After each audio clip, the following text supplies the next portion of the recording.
First of all, it's not rivalry. Not when you losing by 35 points on opening. That's true. It's not rivalry. Stephen A. Smith fired off an intense verbal takedown of Angel Reese, and it was all centered around the Caitlin Clark rivalry. One moment, he's delivering his usual basketball wisdom, and the next, he's serving a harsh reality check that could cut as deep as a WNBA contract. Did Angel step over a line, or was Stephen A. simply calling for some much-needed humility? Either way, the microphone wasn't just dropped, it was sent into outer space. This fiery exchange has everyone talking, leaving fans wondering if Angel misfired or if Stephen A. just decided it was time to remind everyone of the game's true spirit. And the Fever's on a different level than the Chicago Sky. Let's get that out the way. Secondly, as much as we love Angel Reese because she is special, she's not Caitlin Clark as a player. Caitlin Clark is on a different level. Stephen A. Smith, the man whose voice alone could power an entire city, has done it again. This time, he took a shot at putting Angel Reese in her place amid the now infamous Caitlin Clark rivalry. A rivalry that sounds like it's straight out of a high school soap opera, but somehow involves billion-dollar sports contracts and a legion of Twitter analysts.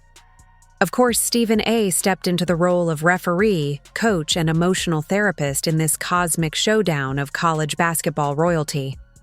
When drama erupts, you don't just watch, you call Stephen A., the master who treats every sports feud like a season finale, blending unfiltered emotion with intense shouting and no-holds-barred commentary. It was a basketball play. Yes. Angel Reese is right about that. But what they called against her in terms of upgrading it to a flagrant one is exactly what they would have done in the NBA as well. I also think to some degree they're looking for something from Angel Reese because if you recall when Kennedy Carter bumped or, shoved Caitlin Clark to one of the footages they show was Angel Reese getting up and clapping and stuff like that. They keep their eyes on stuff like this. Here's where I'm going with a rivalry kicks in. Angel Reese, the reason why, obviously, the whole Caitlin Clark-Angel Reese thing happened was because when they met in the NCAA tournament in 2023, when Angel Reese was doing all of this, because Caitlin Clark... First of all, Stephen A., entering this rivalry as if it were the headline event of a major showdown, was as inevitable as ketchup on fries. He didn't just share his thoughts. He arrived like a thunderclap, his voice booming with that signature mix of fury and gravity, reserved for moments when he believes history is on the line. And honestly, he had a point, because there's nothing more iconic in basketball history than a verbal takedown from a man whose voice sounds like he's guzzling espresso through a megaphone. His passionate rhetoric transformed the rivalry into a larger-than-life spectacle, proving once again that when Stephen A. gets involved, it's pure, unfiltered drama.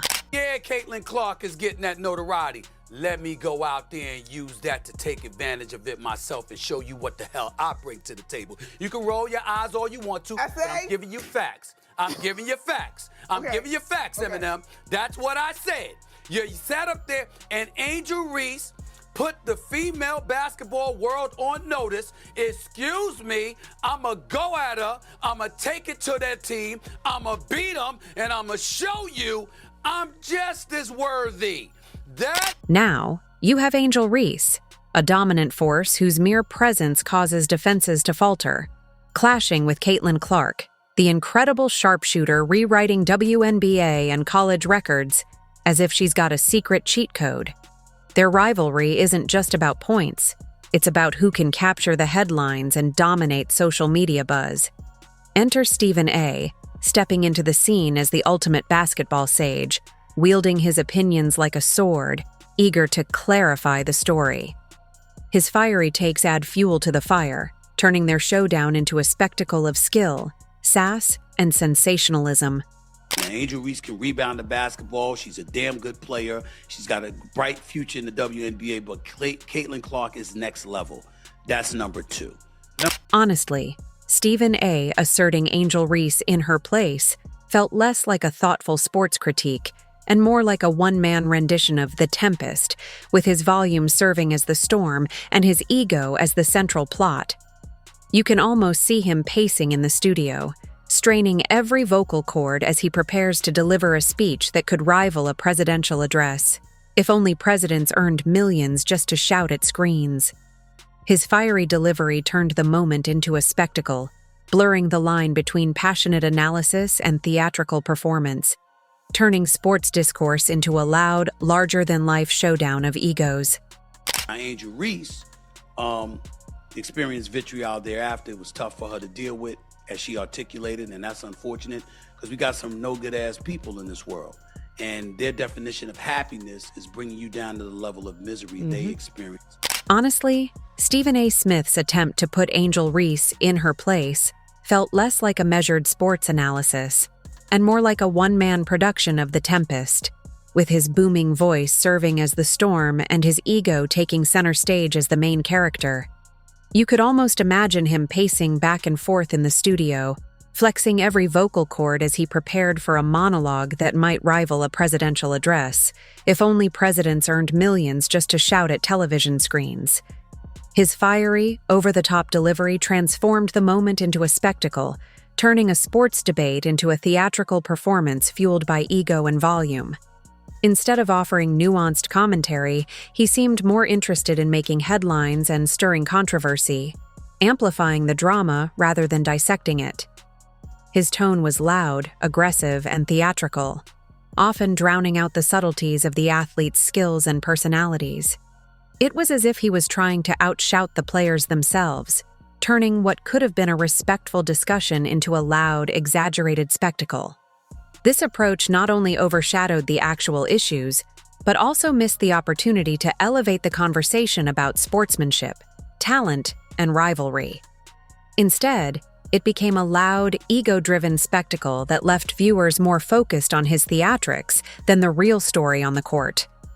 In the end, Stephen A.'s performance was more about making headlines with his volume than providing meaningful insight, highlighting how sometimes the loudest voices drown out the true essence of sportsmanship and competition. That's why we have this big spike in women's basketball was because of them. That's the rivalry. It's not much, okay, their games are not rivalry. Their personalities are the rivalry. Yeah, and I guess it's something. Yeah. So you're right. So yeah, but that's what it is. It's not that I can have it. That's what it is. And the internet ate it up, or at least loved to mock it. Memes poured in faster than Caitlin Clark hitting a three-pointer in the final seconds. Some humorously pictured Stephen A. Smith wearing a referee's striped shirt, handing out technical fouls for excessive sass and over-the-top flair. Others imagined him coaching both teams simultaneously, delivering a halftime speech so intense it could cause a minor earthquake. The man turned a fierce sports rivalry into what felt like gladiator games of the 21st century, complete with dramatic pauses, rhetorical questions, and over-the-top theatrics that made it seem less like commentary and more like an audition for a new drama series. The best part? Stephen A. somehow elevated an already heated rivalry to hurricane-level passion, narrating every moment with exaggerated intensity. It was clear he wanted the world to see that this wasn't just about basketball. It was about respect, legacy, and who could deliver the loudest verbal haymakers without actually throwing a punch.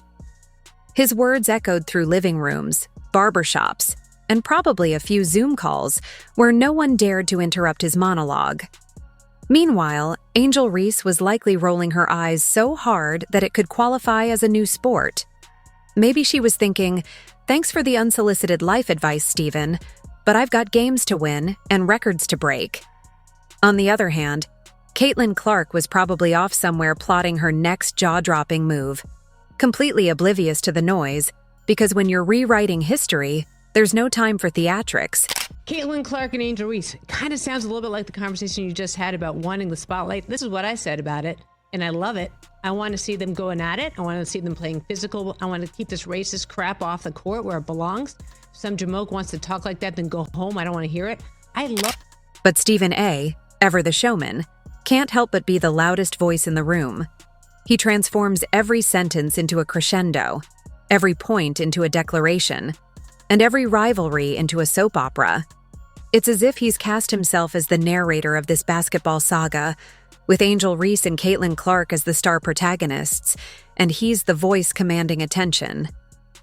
Without Stephen A.'s thunderous declarations, how would we know how seriously to take this college basketball rivalry?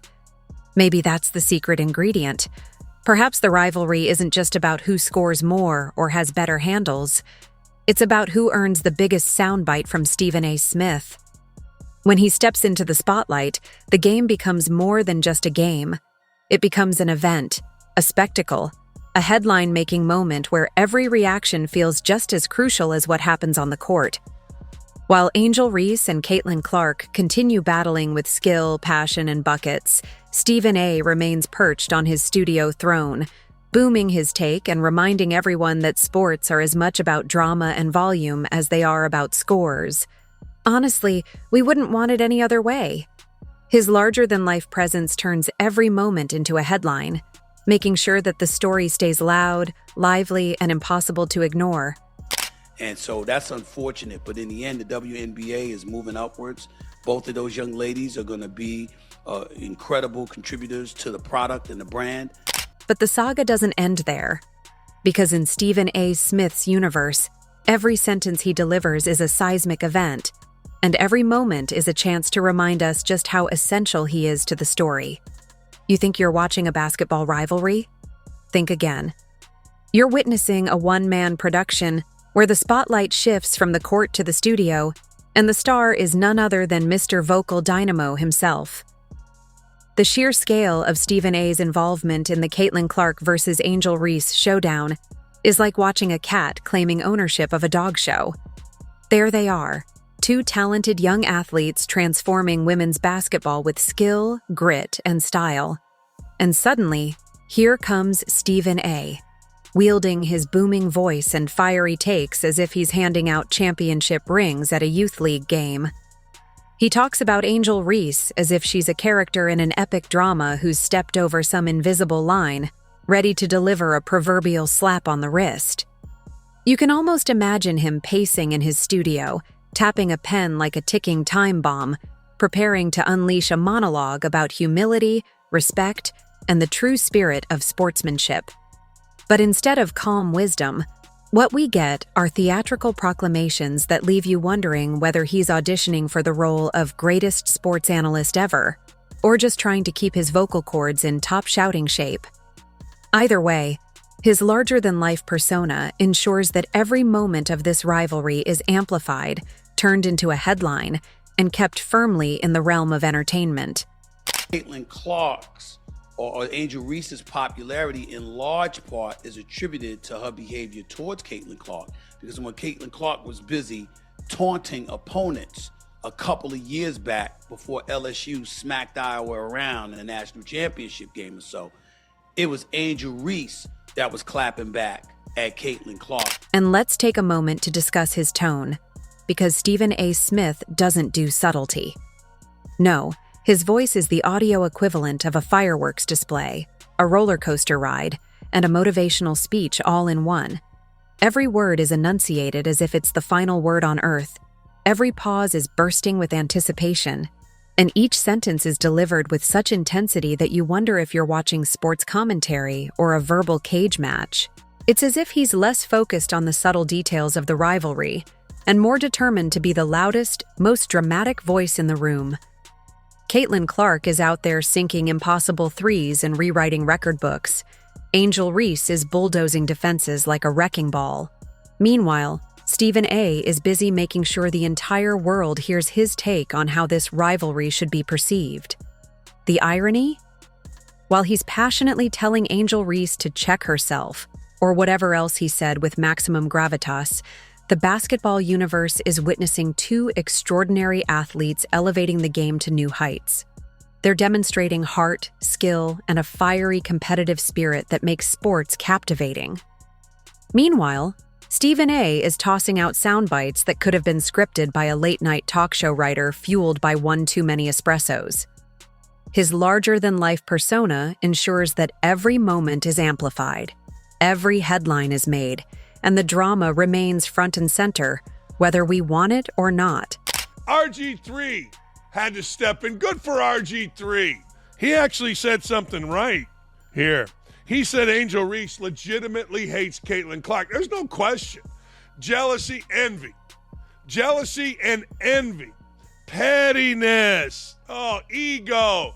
It's jealousy and envy because of ego. Now, I've said this before and I'll say this again. She wanted to be the villain, and then she cried about being the villain.